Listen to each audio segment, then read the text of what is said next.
जय हिंद प्यारे साथियों, स्वागत है आपका अपने परिवार सुनामी क्लासेस में। प्यारे साथियों, जैसा कि हम आरपीएफ कांस्टेबल के लिए आरडब्ल्यूए की जो बुक थी उसके लिए सॉल्व कर रहे थे, तो उसमें मेरे भाई देखो जीके जीएस को आपने बोला था, तो मैंने आपके लिए जीके जीएस के लिए फाउंडेशन बैच शुरू किया है, जिसमें कि आपकी हिस्ट्री अलग होगी, पॉलिटी अलग होगी, स्टैटिक जीके अलग होगी। ये 3 सब्जेक्ट होंगे जो कि मैं अलग करके पढ़ाऊँगा, और जो भी होगा वो आपके लिए विविध तरीके से, या मिसलेनियस कहते हैं जैसे, उसमें कवर अप कर लेंगे मेरे भाई। तो इनकी ओर चलेंगे। देखो, सबसे पहले लिया है हमने जो महत्वपूर्ण अभिलेख हैं मेरे भाई, तो उनके लिए यहाँ से क्वेश्चन बनने की बहुत ज़्यादा चांस रहते हैं। तो हिस्ट्री में यहीं से शुरू कर रहे हैं हम, अगले चल के जहाँ तक लास्ट क्लासेस होंगी, 50-60 जितनी भी क्लासेस होंगी या 100 क्लासेस होंगी, तो मेरे भाई सब में मेरा टारगेट रहेगा कि आप किसी भी एग्ज़ाम की तैयारी कर रहे हैं, चाहे वो आरपीएफ हो, चाहे यूपी पुलिस कांस्टेबल हो, चाहे यूपी पुलिस एसआई हो, चाहे कोई भी अन्य एग्ज़ाम हो जिसमें कि जीके जीएस आती हो, तो आपके लिए उसमें कोई भी डर ना रहे कि जिसमें कि जीके जीएस में आपके लिए बहुत ही बोरिंग सब्जेक्ट लगता है। तो मैं आपके लिए इस बोरिंग सब्जेक्ट के लिए बहुत अच्छे तरीके से सिखाने की कोशिश करूँगा। सीखना आराम से, मस्ती के साथ आराम से पढ़ाई करो मेरे भाई, एंजॉय करते हुए।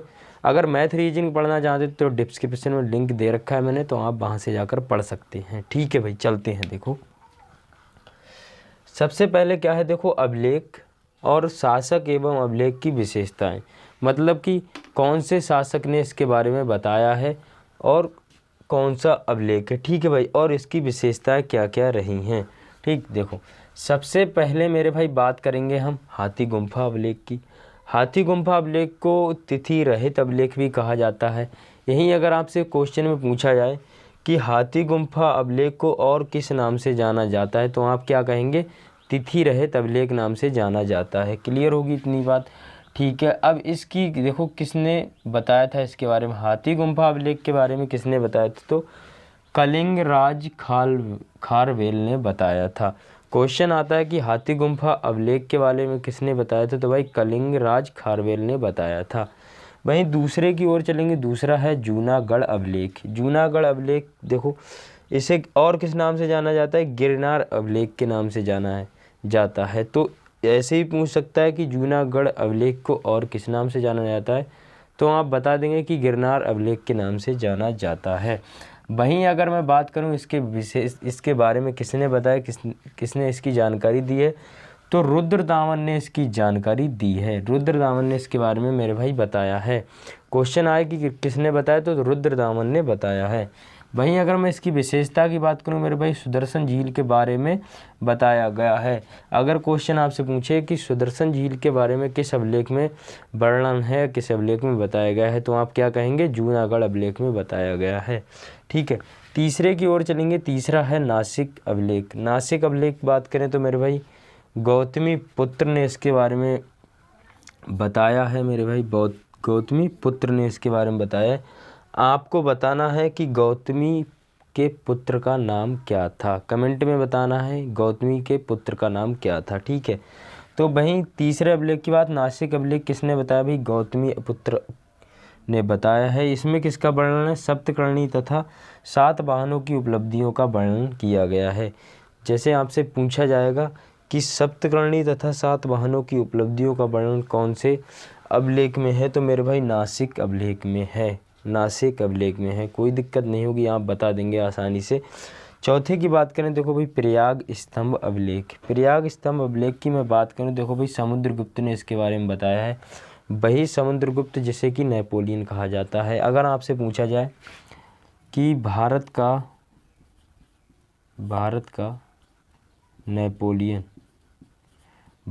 नेपोलियन मेरे भाई किसे कहा जाता है, तो मेरे भाई समुद्रगुप्त को कहा जाता है। इस बात को आप खासा ध्यान रखेंगे। ठीक है। तो इसके बारे में किसने बताया था? समुद्रगुप्त ने। अब वहीं बात करें तो प्रयाग स्तंभ के, इसमें किसका वर्णन किया गया है, तो मेरे भाई जो समुद्रगुप्त के दिग्गज थे, इनके दिग्गजों की जानकारी के बारे में बताया गया है। भाई आपसे पूछा जाए कि समुद्रगुप्त के दिग्गजों के बारे में कौन से अभिलेख में बताया गया है, तो मेरे भाई प्रयाग स्तंभ अभिलेख में बताया गया है। ठीक है, प्रयाग स्तंभ अभिलेख में बताया गया है, कोई दिक्कत नहीं है। अगले बात करें, देखो भाई पांचवा क्या है? अहेल अभिलेख। अहेल अभिलेख की मैं बात करूं तो मेरे भाई इसके बारे में मेरे भाई किसने बताया है? पुलकेशिन द्वितीय ने बताया है। अब भाई आपको ये बताना है कि पुलकेशिन जो द्वितीय था वो कहाँ किसके समय आया था, पुलकेशिन द्वितीय किसके समय आया था। ठीक है, दूसरा देखो छठा है मंदसौर अभिलेख। मंदसौर अभिलेख देखो बात करें तो मंदसौर अभिलेख किसने बताया था, मंदसौर अभिलेख मेरे भाई किसने बताया था, मालवा नरेश यशोवर्मन ने बताया था। मंदसौर अभिलेख के बारे में किसने बताया था, मालवा नरेश यशोवर्मन ने बताया था। अगर यहाँ पर आपसे पूछ ले कि इसमें किसकी जानकारी प्राप्त कर दी, देखो भाई यहाँ से क्वेश्चन ज़्यादा बनता है तो मैं आपके लिए बताऊं कि इसमें रेशम बुनकरों की जानकारी का वर्णन किया गया है।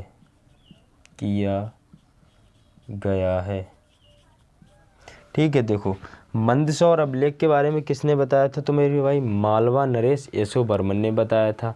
किसकी जानकारी मिलती है, तो मेरे भाई रेशम बुनकरों की जानकारी किस में मिलती है, मंदसौर अभिलेख में मिलती है। वहीं हम बात करें, देखो सातवां क्या है, देखो सातवां है ग्वालियर अभिलेख। ग्वालियर अभिलेख के बारे में किसने बताया था, तो मेरे भाई गुर्जर प्रतिहार, यहाँ देखो यहाँ थोड़ी कमी की है मैंने, गुर्जर प्रतिहार वंश के बारे में जानकारी मिलती है। ठीक है, जानकारी मिलती है। देखो अब आपसे पूछा जाए कि ग्वालियर अभिलेख में किसकी जानकारी मिलती है, तो गुर्जर प्रतिहारों के बारे में जानकारी मिलती है। आप आसानी से जवाब देते जाएंगे। देखो मैंने इसमें वही अभिलेख लिए, आप ये मत सोचना कि भैया आपने सब क्यों नहीं लिए, मैंने आपके लिए वही लिए हैं जो आपके लिए एग्ज़ाम पॉइंट ऑफ व्यू से इम्पोर्टेंट है।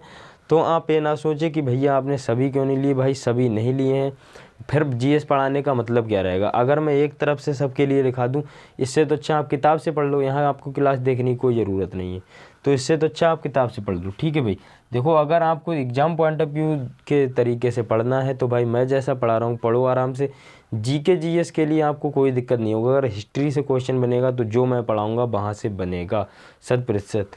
ठीक है भाई, आठवें की बात करें, भीतरी एवं जूनागढ़ अभिलेख।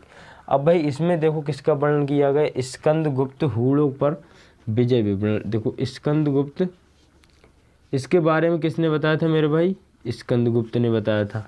अब वहीं इसके बारे में किसका वर्णन है, हूणों पर विजय का वर्णन है, हूणों पर विजय का विवरण है। ठीक है भाई, हूणों पर विजय का विवरण है। ठीक है, देखो अगर आपसे पूछा जाए कि भीतरी एवं जूनागढ़ अभिलेख के बारे में किसने बताया, तो आप बता देंगे कि स्कंदगुप्त ने बताया था। वहीं अगर आपसे पूछे कि हूणों पर विजय का विवरण किस अभिलेख में है, तो भाई भीतरी या फिर जूनागढ़ अभिलेख में है।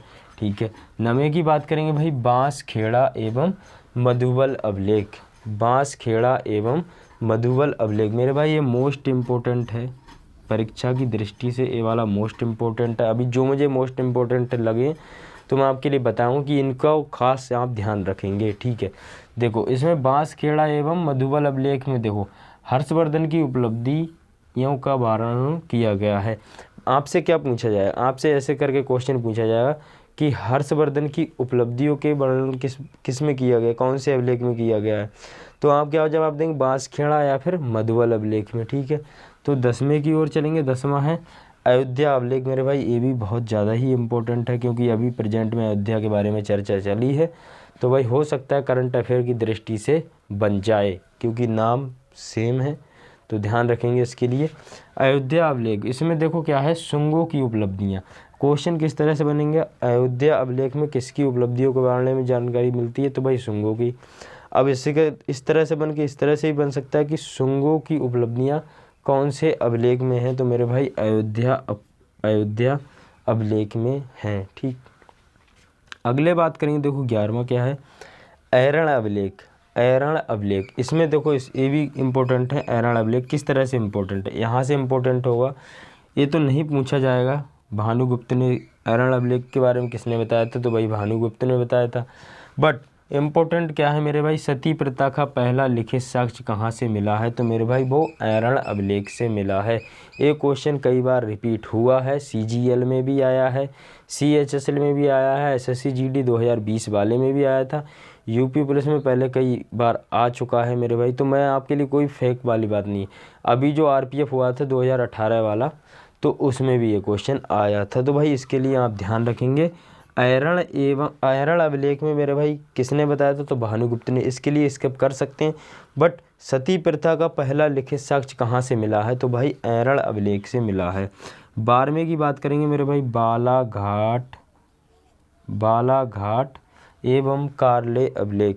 बालाघाट एवं कार्ले अभिलेख, इसके बाद इसमें किसकी जानकारी मिलती है, तो मेरे भाई सातवाहनों की उपलब्धियों की जानकारी किसमें मिलती है, सातवाहनों की उपलब्धियों की जानकारी, सातवाहनों की उपलब्धियां किसमें मिलती हैं, तो भाई बालाघाट एवं कार्ले अभिलेख में मिलती हैं। चीज़ों के लिए आपने बहुत ही अच्छे से समझा होगा। मैं आपसे एक विनम्र निवेदन करूंगा कि मेरे भाई अगर आप GK GS पढ़ते हैं तो एक बार पढ़ने के से कुछ नहीं होगा। अगर आप रियलिटी में आप एक बिगिनर हैं, आपको कुछ नहीं पता है GK GS है क्या, तो भाई आप छोटे छोटे शॉर्ट नोट्स बनाते चलेंगे इन क्लासों के।